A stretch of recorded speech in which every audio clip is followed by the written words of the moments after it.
Bonjour à tous, aujourd'hui je vais parler, je vais commenter, je vais critiquer. Bien sûr, j'ai essayé de faire ça de manière, on va dire, assez diplomate, parce que c'est pas non plus le but de critiquer pour critiquer, de massacrer les gens, c'est pas du tout l'idée. L'idée, c'est vraiment d'apporter ma vision des choses, qui n'est pas du tout, on va dire, divine ni rien, c'est-à-dire que vous pouvez être complètement pas d'accord avec moi, vous pouvez être même aux antipodes de ce que je pense, bien sûr c'est dans votre légitimité, et voilà, je ne suis personne pour vous dire quoi faire, quoi écrire, et surtout si votre texte est bon ou pas. Maintenant que ce petit préambule a été fait, je vais traiter 3 haïkus que vous m'avez partagé en fait en commentaire. Je vais commencer donc par le premier texte de Marie-Laure, qui est celui-ci. L'écureuil roux coule, épuise les forêts. Alors, j'avais répondu déjà... Alors, ouais, Marie-Laure, je t'avais déjà répondu, je t'avais dit d'essayer de te limiter à un seul verbe. Parce que, ici, l'idée, c'est que, on va dire que le fait qu'il y ait 2 verbes, donc coule et épuise, le fait qu'il y ait 2 verbes ici, eh bien ça rend un petit peu les choses saccadées. Et je trouve que le fait que justement ça soit saccadé, eh bien ça va en contradiction avec le fait justement que le fait de couler doit nous faire ressentir quelque chose de plutôt fluide en fait. Du coup ici je trouve que la forme ne sert pas forcément le fond. Et je trouve ça assez dommage. Également, l'écureuil roux, dans ma tête, dans ma vision, l'écureuil par nature est déjà roux. Donc pour moi ici, roux n'est pas quelque chose de nécessaire. Donc on peut peut-être le séparer ou remplacer par un autre adjectif. Ça peut être intéressant également. Je t'invite également à éviter de faire des métaphores dans le haïku. Dans les autres poèmes, bien sûr, tu peux. Dans le haïku, c'est très très rare qu'on fasse des métaphores. L'écureuil coule, effectivement, c'est une métaphore. Mais l'idée, alors on comprend l'idée quand même, en tout cas je comprends l'idée, mais je t'invite vraiment à essayer de trouver un autre mot pour ce verbe-là, pour le mot cool en fait, tout simplement. Également, épuise les forêts. Alors, on comprend également, mais le fait de personnifier ici les forêts, on évite de faire ça également dans le haïku. Pourquoi ? Parce que dans le haïku, chaque mot est déjà un symbole en soi, en fait. Et si on fait des figures de style ici, donc par exemple personnifié ou personnification ou métaphore, eh bien on enlève beaucoup de la signification, de l'essence en fait du mot. Et du coup le mot perd en fait de sa profondeur. Et ça c'est effectivement quelque chose qu'on va éviter en fait dans le haïku. Voilà, donc vraiment ici les conseils que je te donnerai, c'est principalement de te limiter à un verbe, de ne pas mettre de mots inutiles, donc de te limiter à des mots vraiment utiles et nécessaires, hein, et puis d'éviter les figures de style. Voilà, donc ça c'est quelque chose d'intéressant. Donc on a vu qu'il n'y a pas franchement de figure de style dans l'haïku, en revanche on a vu plein de techniques. Voilà, donc ça peut être intéressant. Donc ça, ce qui est intéressant avec ton poème, c'est que nous on a vu le zoom dans une vidéo précédente qui consistait à, on va dire, à partir d'un grand angle pour recentrer l'attention sur quelque chose de beaucoup plus fin. Bah ici c'est l'inverse, c'est-à-dire que tu pars d'un petit animal qui est l'écureuil pour nous parler des forêts. Donc ici c'est vraiment l'idée effectivement que l'écureuil est un petit peu partout, et donc là c'est plutôt un dézoom en fait.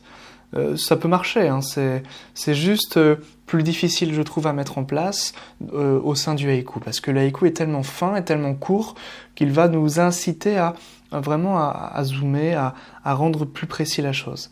Voilà, donc ça c'est vraiment les conseils que je peux te donner.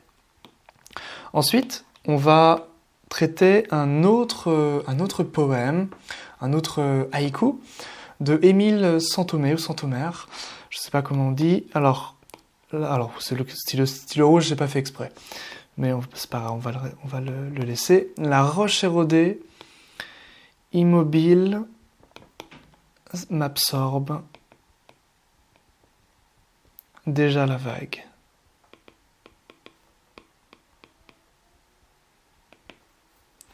Alors, là, c'est intéressant pour moi parce que ça me rappelle un petit peu mon style, en fait.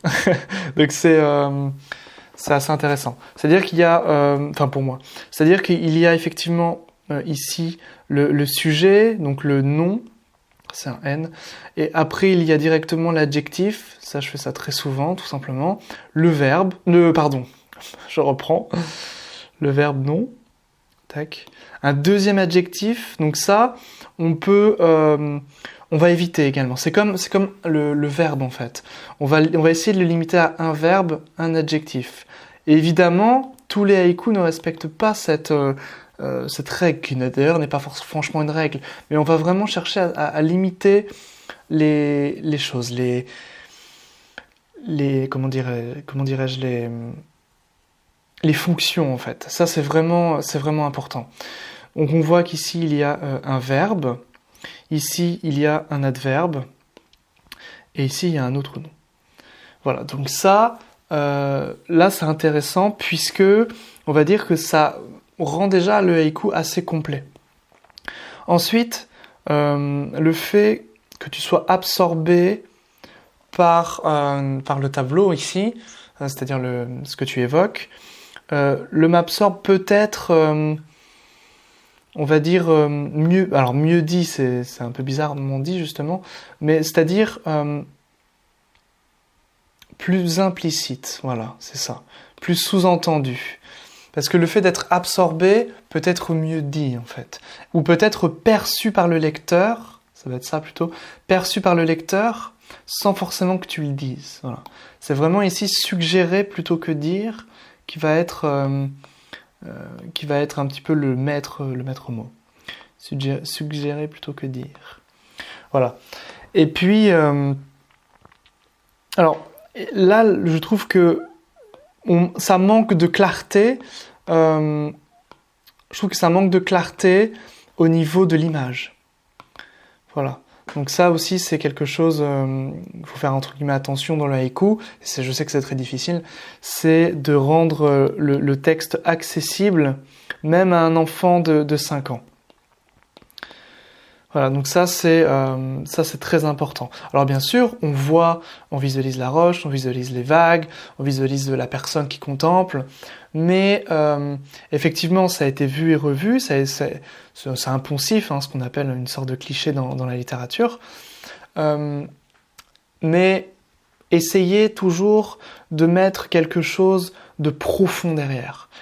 Alors, faut pas avoir peur du cliché, ça c'est un maître de haïku moderne qui disait ça, d'ailleurs j'ai oublié son nom. Il disait, n'ayez pas peur des clichés dans l'haïku, mais cherchez à être profond quand même. Ça c'est très intéressant. Donc on peut faire du poncif, on peut faire du cliché, mais toujours dans cette optique de réévaluer, de faire quelque chose de moderne et de rendre profond les choses. Alors on peut rendre profond par exemple la création d'un nouveau champ, d'un nouveau plan, c'est-à-dire en fait d'une nouvelle façon de voir, ou bien par une référence. Voilà, ça c'est une référence mythologique, historique, etc. Ça peut donner vraiment beaucoup de profondeur. Voilà, ensuite on va passer au troisième haïku, si je le retrouve. Voilà, de Marie-Claude Estier, Le printemps incite. Et les photos suggèrent.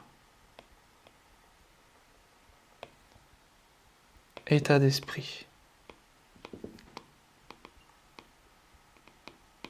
Donc là, l'idée, et ça c'est très intéressant, et les Japonais aiment beaucoup, c'est l'absence du jeu. Ça, les Japonais aiment beaucoup, et effectivement, c'est quelque chose qui a été énormément fait avant l'apparition de Issa. Issa, qui est le troisième grand maître du haïku. Voilà, donc ça a été beaucoup fait avant Issa. Alors l'idée ici, c'est que effectivement, il y a deux verbes ici. Là, c'est, on va dire, un petit peu plus logique qu'il y ait deux verbes, puisqu'il y a deux sujets, en fait. Et donc, il y a effectivement une mise en relation, une comparaison ou une analogie ou un parallélisme entre les deux. Il y a un lien entre les deux. Donc là, effectivement, les verbes sont un peu plus justifiés, voilà. En revanche, l'état d'esprit, ici, je trouve que ça va pas. Ça va pas parce que c'est trop vague et le haïku est par essence déjà une manière et un état d'esprit en fait. Un mode de vie, un état d'esprit, une manière de voir les choses, de voir le monde, et c'est un partage de cet état d'esprit. Donc le fait ici de mettre état d'esprit, finalement, je trouve ça assez inutile, je trouve que ça ne renseigne pas forcément sur la suite. Ici en fait, il aurait fallu peut-être remplacer ce dernier vers par autre chose, quelque chose de soit plus personnel, soit une ambiance, mais une ambiance qui nous renseigne, ça c'est intéressant, une ambiance qui nous renseigne, une atmosphère qui nous renseigne sur justement ton état d'esprit. C'est ça qui est fondamental, qui nous renseigne sur l'état d'esprit. Voilà, donc ça c'est très très important, parce que là, on comprend pas si c'est de la joie, si c'est de la tristesse, si c'est de la mélancolie, si c'est telle ou telle chose. Donc ça c'est important. Et puis je dirais comme le deuxième texte, il y a un petit défaut de visualisation, c'est-à-dire que, en tout cas pour ma part, j'ai du mal à visualiser la scène. Et ça c'est vraiment fondamental dans le haïku, c'est vraiment de visualiser la scène. Mais l'idée avec ce texte, c'est que pareil, ça ressemble beaucoup à ce que je peux écrire. Voilà, donc pour résumer, les conseils en gros, conseils et puis on va dire recommandations. Alors, ce qu'il ne faut pas faire, ou ce qu'on va déconseiller à l'inverse, ça va être tout ce qui est multiplication, je pense que vous l'avez compris, des mêmes fonctions au niveau du français, c'est-à-dire multiplication des verbes, multiplication des adjectifs, ou même multiplication des adverbes, etc. Ça, on évite. Ça, on évite. Ensuite, ça va être le fait qu'on est trop flou ou trop abstrait dans ce qu'on veut dire. Voilà, donc ça c'est également une tare, ça on évite. Donc l'idée ici ça va être de se mettre à la place du lecteur, de faire preuve d'empathie presque, et d'essayer de se demander est-ce que c'est clair, tout simplement. Est-ce que je peux imaginer ce que je suis en train d'écrire? Est-ce que en lisant mon texte, est-ce que j'ai une scène en fait? C'est ça qui est important. Est-ce que j'ai une scène en tête? C'est ça qui est fondamental. Est-ce que je visualise la scène? Également, on va éviter, alors il y a quoi? Multiplication, flou et abstrait. On va éviter les figures de style. Les figures de style sont très très peu employées en haïku. Tout simplement parce que les figures de style, c'est bien pour donner de la profondeur et pour... on va dire allonger le texte, notamment pour les rimes.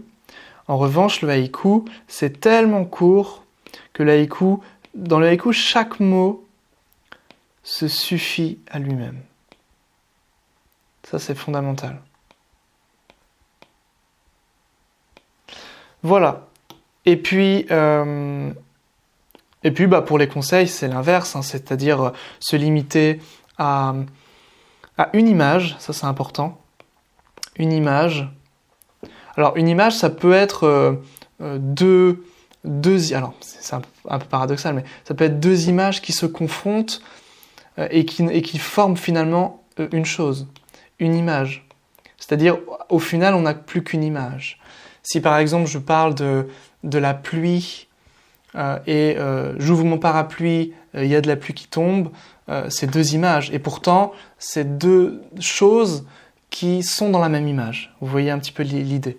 Bon, l'exemple n'était pas très bien choisi, mais vous voyez l'idée, le principe. Donc ça, c'est important.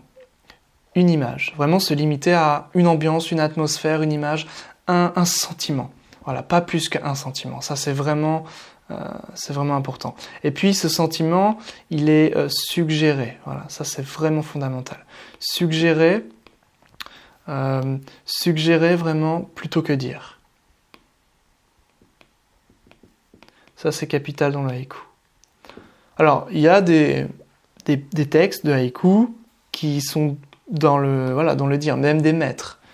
Mais même quand ils disent des choses, il y a quand même un sous-entendu derrière, il y a quand même une profondeur. Et ça, c'est la troisième chose, c'est d'étudier les références japonaises pour comprendre les mots de saison, les choses comme ça. Aussi, voilà, dans les règles, hein, vous pouvez évoquer les mots de saison qui sont fondamentales. Donc ça va être ce qui s'appelle un kigo. Les mots de saison, par exemple, l'orange pour l'hiver, les feuilles d'automne et les feuilles mortes pour l'automne, le coucou pour l'été, beaucoup de choses comme ça. Donc ça, vous pouvez retrouver dans des almanachs poétiques. Almanach poétique. Vous pouvez trouver ça sur internet si vous voulez. Ou alors lire beaucoup d'haïkus. Dernier conseil que je peux donner là, lire beaucoup de textes haïkus. Je sais plus écrire. C'est terrible. Tac. Lire des textes. Voilà. Donc ça c'est vraiment capital. Voilà pour cette petit commentaire, petite critique, j'espère que j'ai été assez bienveillant. Et puis, écoutez, n'hésitez pas à renvoyer des textes en commentaire, à vous abonner également, ça fait toujours plaisir. Là, on est de plus en plus nombreux, c'est très très plaisant. Et puis, n'hésitez pas à me dire également quel sujet vous voudriez que j'étudie, que ce soit dans la littérature française, européenne, américaine ou asiatique. Si vous avez des questions à me poser, tout simplement, vous pouvez me les poser en commentaire. Et puis, je ferai une petite vidéo pour y répondre. Merci à vous. Ciao!